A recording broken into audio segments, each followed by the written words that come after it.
কল্পনা করুন, মাত্র ৩ ঘণ্টা, একটি ছোট্ট যুদ্ধ, কিন্তু এই ৩ ঘণ্টায় পুরো ভারতবর্ষের ভাগ্য চিরতরে বদলে গেল। একদিকে ৫০,০০০ সৈন্য, অন্যদিকে মাত্র ৩,০০০ সৈন্য, কিন্তু জয় হল ৩,০০০ বাহিনীর। কিভাবে? উত্তর লুকিয়ে আছে ১৭৫৭ সালের ২৩ জুন, পলাশীর প্রান্তরে। ১৭৫৭ সাল, বাংলার নবাব সিরাজউদ্দৌলা, মাত্র ২৩ বছরের তরুণ শাসক।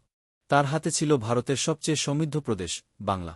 কিন্তু দূরে বসে বাংলার সম্পদের দিকে লোভাতুর চোখে তাকিয়েছিল ব্রিটিশ ইস্ট ইন্ডিয়া কোম্পানি।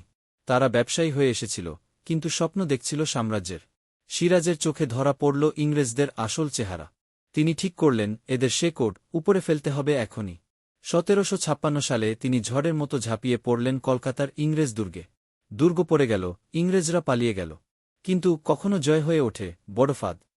তারা ফিরে এল, এবার শুধু ব্যবসা নয়, আসল প্রতিশোধ নিতে। ইংরেজরা পাঠাল তাদের সবচেয়ে চালাক খেলোয়াড়, রবার্ট ক্লাইভ।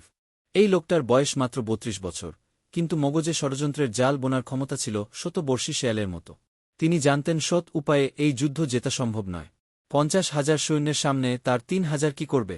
কিন্তু ক্লাইভ, সিরাজের সেনাপতি, উচ্চাভিলাষী, ক্ষমতালোভী মীর জাফরকে লোভনীয় প্রস্তাব দিলেন। বললেন, আমাদের সাহায্য করো, তোমাকে বাংলার নবাব বানাব। মীর জাফর রাজি হয়ে গেলেন এবং সাথে যোগ দিলেন জগৎ শেঠ, রাজবল্লভ। একটি ষড়যন্ত্রের ছক আঁকা হল অন্ধকারে। ২৩ জুন ১৭৫৭, সকাল ৮টার দিকে নবাবের কামান গর্জে উঠল।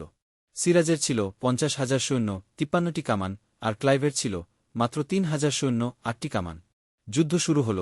মীর মদনের নেতৃত্বে সিরাজের বাহিনী ৩ দিক থেকে ক্লাইভের বাহিনীকে ঘিরে ফেলেছিল। ফরাসি কমান্ডার সিনফ্রে তার কামান নিয়ে এত কাছে এগিয়ে গেলেন যে ক্লাইভের সৈন্যরা সরাসরি আঘাত খেতে লাগল। ক্লাইভ বাধ্য হয়ে তার বাহিনীকে আম বাগানের ভেতরে আশ্রয় নিতে বললেন। কিন্তু মীর জাফরের বিশাল বাহিনী, প্রায় ১৬,০০০ সৈন্য, মাঠের একপাশে চুপচাপ দাঁড়িয়ে আছে। চুক্তি অনুযায়ী তারা যুদ্ধে নামবে না। কিন্তু সিরাজ তখনও জানেন না। দুপুর ১২টার দিকে প্রচণ্ড বজ্রসহ বৃষ্টি নামল। ক্লাইভের সৈন্যরা আগে থেকেই চামড়া দিয়ে গোলাবারুদ ঢেকে রেখেছিল। কিন্তু নবাবের সেনারা গোলাবারুদ ঢেকে না রাখায় বৃষ্টিতে তাদের বারুদ ভিজে গেল এবং ফরাসি কামানগুলো থেমে গেল। বৃষ্টির মধ্যেই একটি গোলার আঘাতে মীর মদন মারাত্মকভাবে আহত হলেন। তিনি ছিলেন সিরাজের সবচেয়ে বিশ্বস্ত ও দক্ষ সেনাপতি, যিনি সত্যিকারের লড়াই করছিলেন। কিছুক্ষণের মধ্যে মীর মদন মারা গেলেন। সিরাজ মুহূর্তের জন্য স্তব্ধ হয়ে গেলেন।